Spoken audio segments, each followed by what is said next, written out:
Hi everybody, Cindy here with Pathways Homestead. Today I am canning tomatoes. And so I have cooked a roaster full of tomatoes, sauced them or run them through the food mill to make sauce. I cooked them down till they were sauce. And then I didn't have time to can it, so I put it in the refrigerator, and now, if you can see, I put it in my big pot. I have it heating up. I'm going to get my jars washed and sanitized. I have my canner going, and I'm going to can tomatoes.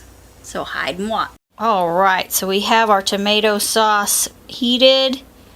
We've got a teaspoon of salt per quart jar, a teaspoon, or I'm sorry, 3/4 of a teaspoon for these old Folger jars, and half a teaspoon of salt for this pint jar. We're going to finish filling these jars with the hot tomato juice and get them in the canner. And coming out of the canner, the timer just went off for these. This is our first run. I've got 7 quarts of tomatoes. Okay, so we've got our jars filled up and we have our salt in them. I'm going to clean the rims off and get all the particles off. You can kind of see them on there. Get them wiped down.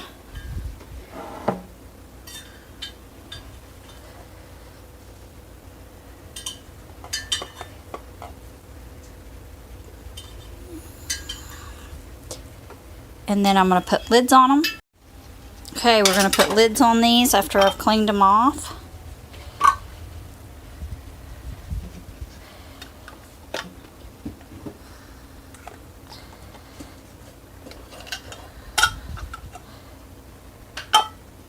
And I have one wide mouth that I'll have to get a wide mouth ring for. Okay, now we're going to put our rings on. And you just want these rings finger tight. You do not want to really twist them hard. You just put them on till they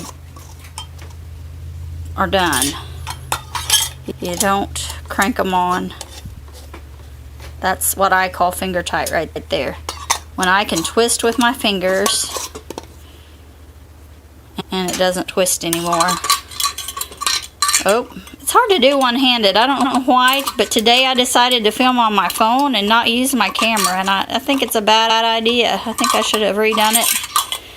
I think I should have filmed with my camera so it's on the tripod and not me holding a phone.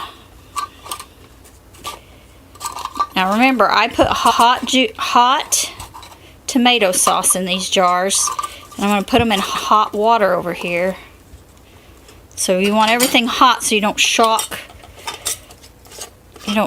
the jar and it break. Sometimes you just have flaws in your jars, and sometimes you've shocked it, whether you've brought it out of heat too fast, whether you put it in something that's really hot and something that's not. I've got marker on my hands from labeling chickens yesterday. Okay, I'm going to pull these ones out. Don't look at my dirty stove. Whoop, instant fog up. Okay, we're going to get our grabber. I'm going to get our grabber and pull them out. Now, you can pull these up. I don't like to. I just leave it in there. And then we're going to set them on the counter on a towel. Remember, we were talking about shocking the jars. Sometimes that cold counter will shock them. Do not tighten these jars, the rings on the jars as they're cooling. Just set them over here, let them cool down. You can hear pinks already. That's a good sign that we did a good job hot bathing them.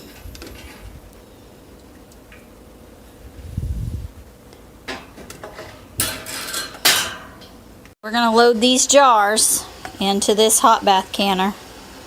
We're going to use our grabber. And if that falls in, don't worry about it.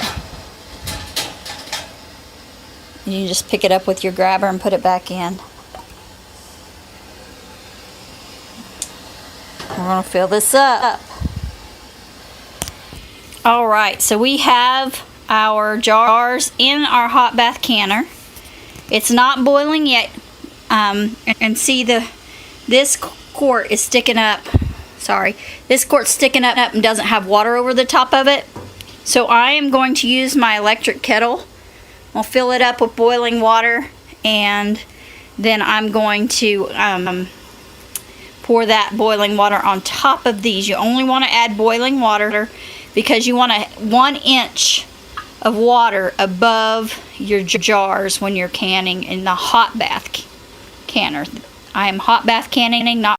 Alright, so my electric kettle is boiling. I'm going to turn it off and pour it over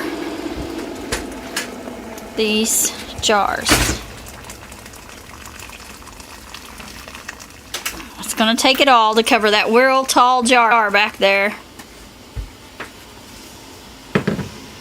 And then I'm going to put the lid on and let that come to a boil, and then I will set my timer for 20. And here we have all our jars canned. Thanks for watching, y'all, and I pray you have a blessed day.